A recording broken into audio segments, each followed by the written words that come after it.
भगवान श्री कृष्ण ये समझाना चाहते हैं कि कर्तव्य कर्म तो सबको करना पड़ेगा। जब तक आप जिंदगी जी रहे हो, श्वास चल रहा है, काम किए बिना तो एक सेकंड भी नहीं रुक सकते।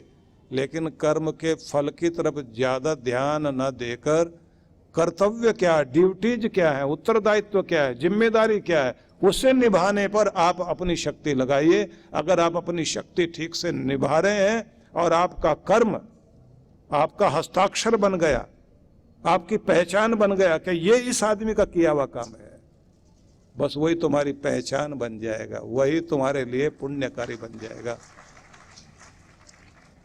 और उधर की तरफ न देखकर अपने कर्म की विशेषता की तरफ देखिए। महान लोगों ने कर्म करते करते और कर्म का अभ्यास करते करते उस ऊंचाई को प्राप्त कर लिया।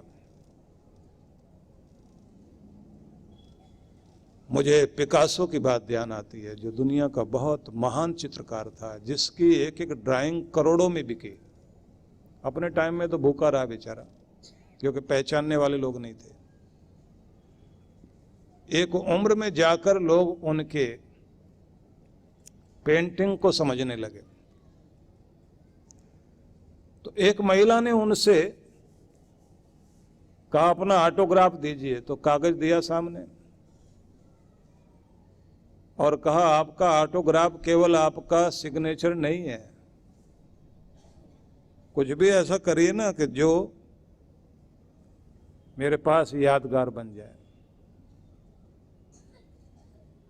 4 मिनट लगे, उसने एक ड्राइंग बना दी उसके कागज पर। ड्राइंग लेकर बहुत खुश हुई और बोली आपके तो 4 मिनट लगे, पर मेरे लिए तो ये 40,000 की चीज हो गई। अब मैं इसको बेचूं, 40,000 मिल जाएंगे मुझे। आपके 4 मिनट भी इतने कीमती हैं। थोड़ा सा टाइम तो आपको लगा, लेकिन मेरे लिए बहुत फायदा हो गया। इन्होंने कहा कि ये 40,000 का बनने के लिए मुझे जिंदगी के 40 साल लग गए, क्योंकि लगातार एक ही पॉइंट पर मैंने मेहनत की। उस कर्म ने मुझे आज इतना कीमती बनाया है कि 4 मिनट 40,000 के हो गए। ध्यान रख लेना, आप अपने कर्म पर ध्यान देते चले जाओगे, आपको फल देखने की जरूरत नहीं, वो अपने आप कीमती होता चला जाएगा, वो तो जिंदगी में आता ही चला जाएगा। लेकिन फल की आकांक्षा लेकर यदि आप उलझे रह गए, इतना मिले इतना नहीं मिला तो मैं तो बहुत दुखी, कि तब आप अपनी जिंदगी का आनंद लेना भूल जाओगे। क्योंकि खेल खेल में कर्म करना है और कर्म को ही खूबी से करना है। आज नहीं तो कल आपके कर्म को पहचाना जाएगा। आपकी वैल्यू इसी में है कि आपका कर्म खूबी से किया जाए। लेकिन ये ध्यान रख लेना कि किसी भी कर्म की फलाकांक्षा, फल की इच्छा, वो आपके अंदर रहेगी तो चिंता में डाल देगी, डर में डाल देगी, दबाव में डाल देगी। इसको हम अगर सरल शब्दों में कहें तो यूं कह सकते हैं, हर दिन शुरुआत करिए, अपने कर्म के लिए जाइए, शाम को जब लौट कर आए भगवान से कह दीजिए आपकी आज की नौकरी पूरी करके आया हूं, मेरा काम था कर्म करना, जो फल तू देना चाहे तेरा प्रसाद है, आदर पूर्वक स्वीकार करता।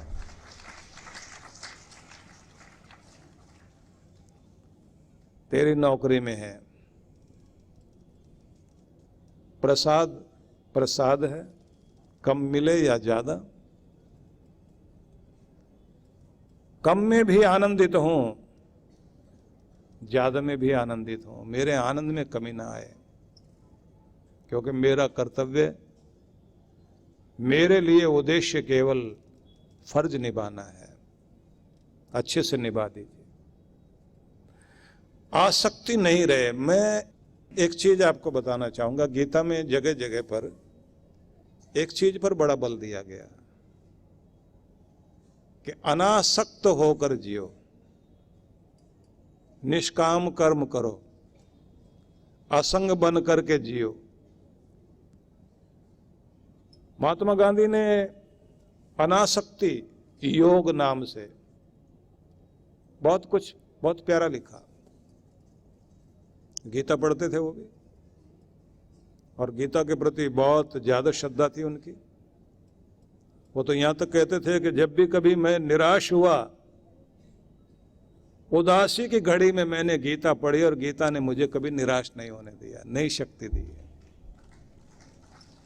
तो अनासक्ति योग नाम से उन्होंने बहुत प्यारा लिखा।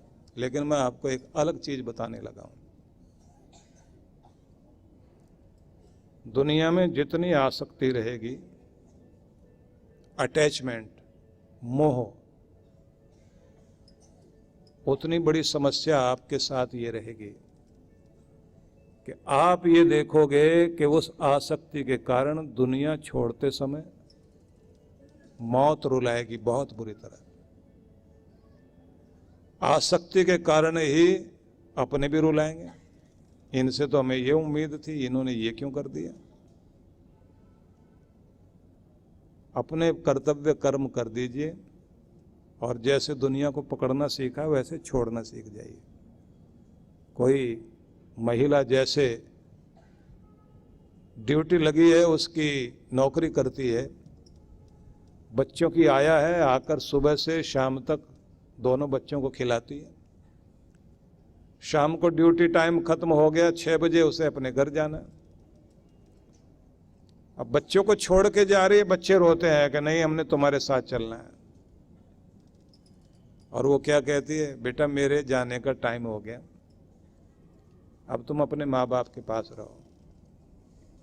तो मुड़कर जाएगी, बच्चों को बाय करेगी, विदाई लेगी मुस्कुराते हुए, और लंबा गहरा सांस छोड़ते हुए क्या कहती है, आज का फर्ज पूरा हो गया।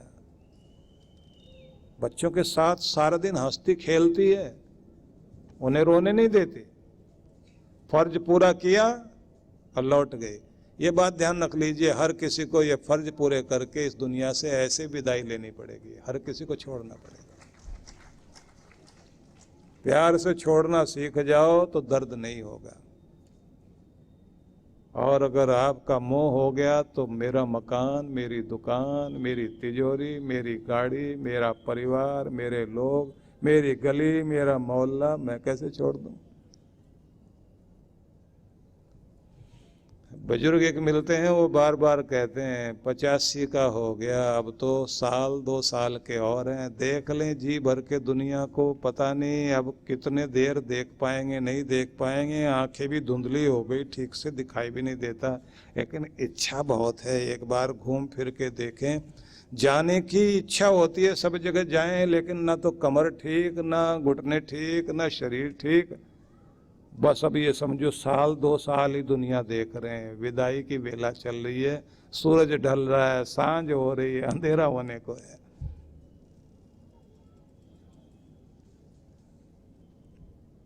हमने कहा कि आपका एक दृष्टिकोण तो ठीक है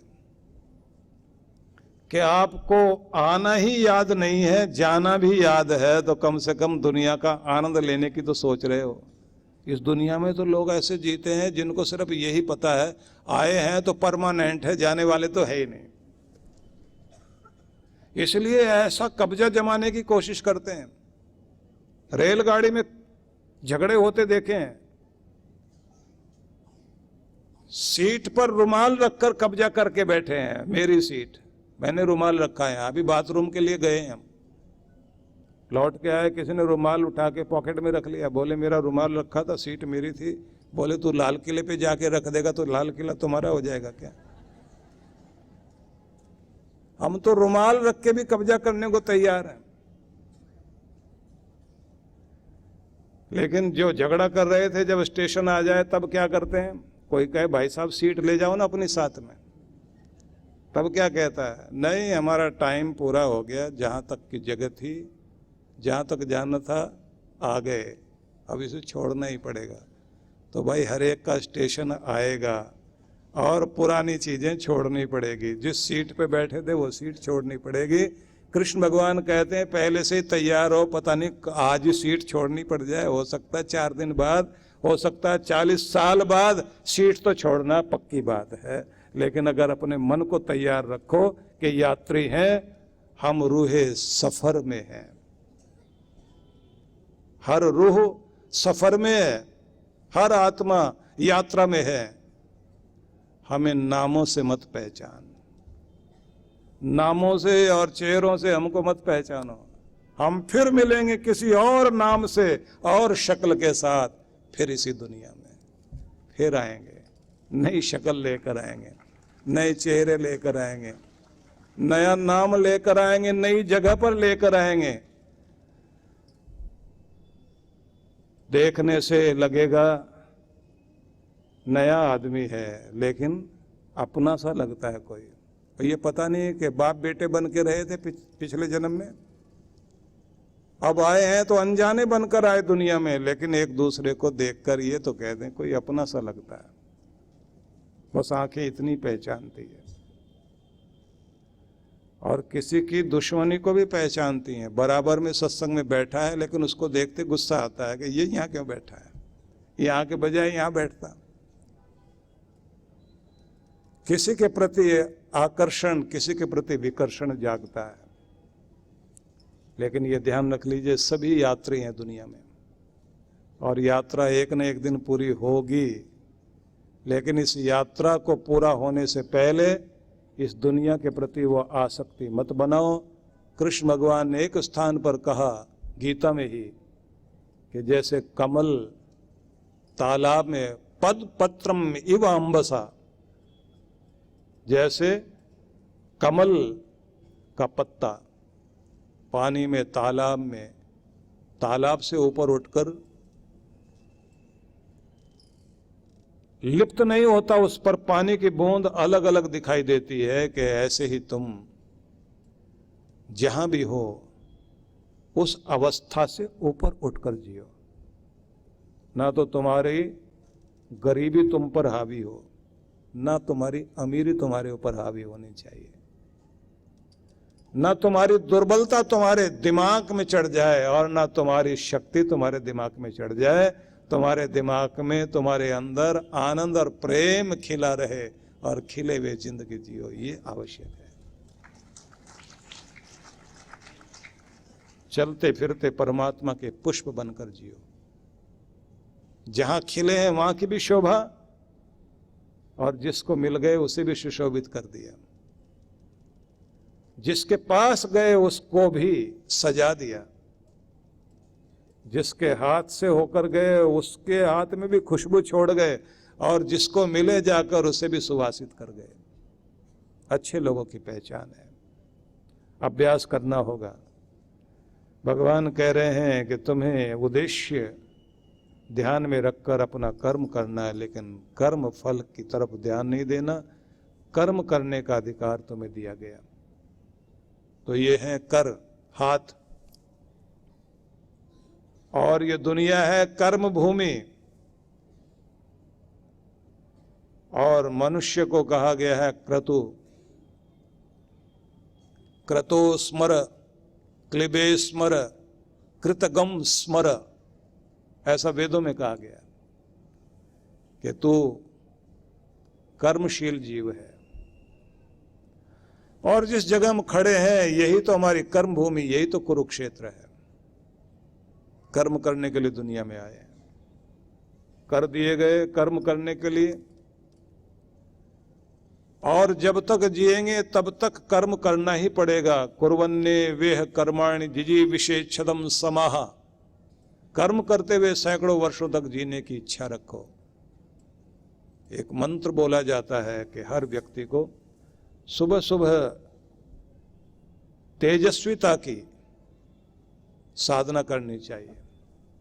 वो जो तेजो ध्यान होता है ना, उसमें यही करते हैं। सूरज उग रहा है, लाली आई आसमान में, और आप गायत्री उपासक हैं तो गायत्री उपासना करते हुए सूर्य की पहली किरण के साथ ही माथे पर किरण रहे, और अंदर ही अंदर तच्चक्षुर्देव हितम पुरस्ता शुक्रमुच्चरत,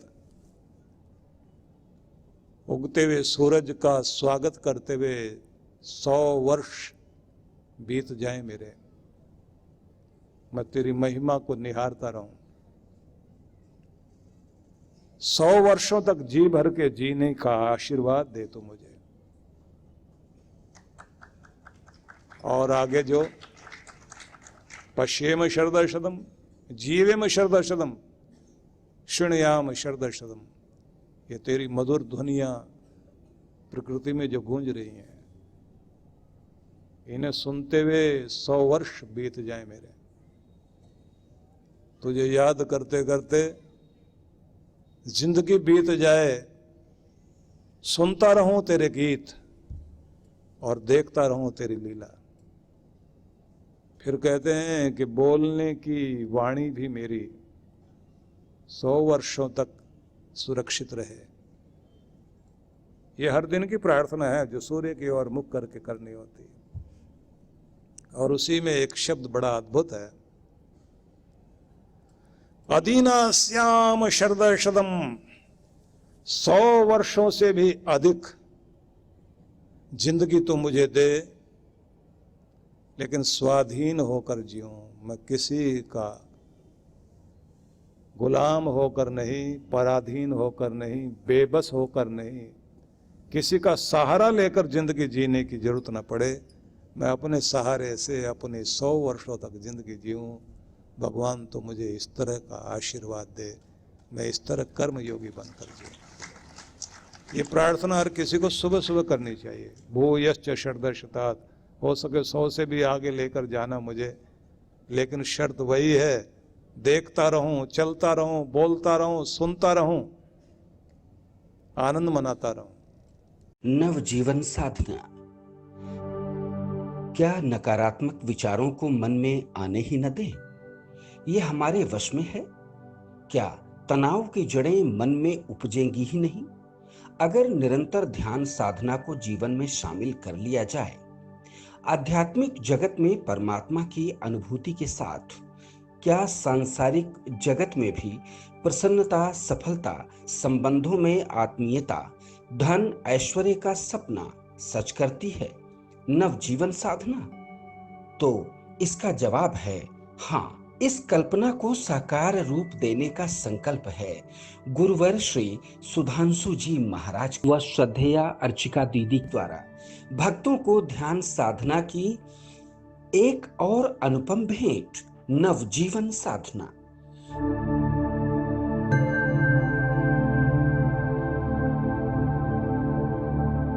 परम पूज्य श्री सुधांशु जी महाराज एवं डॉक्टर अर्चिका दीदी के पावन सानिध्य में गरीबी रेखा से नीचे जीवन यापन कर रहे अनेक बच्चे जो बेकार घूम रहे हैं अथवा कचरा बीनने का कार्य कर रहे हैं, ऐसे बच्चों को समाज की मुख्य धारा से जोड़ने के लिए फरीदाबाद में ज्ञानदीप विद्यालय की स्थापना की गई है। बच्चों को शिक्षा, भोजन एवं वस्त्र जैसी सभी सुविधाएं निशुल्क उपलब्ध कराई जा रही हैं। बेटियां किसी क्षेत्र में पीछे न रह जाएं, इस उद्देश्य से ज्ञानदीप में बालिकाओं की संख्या अधिक रखी गई है। बच्चे समाज और देश का भविष्य है। इनके उत्थान के लिए यदि आप भी बाल विकास योजनाओं में अपना सहयोग देना चाहते हैं तो ऑनलाइन डोनेशन के लिए लॉगिन करें www.vishwajagratimission.org।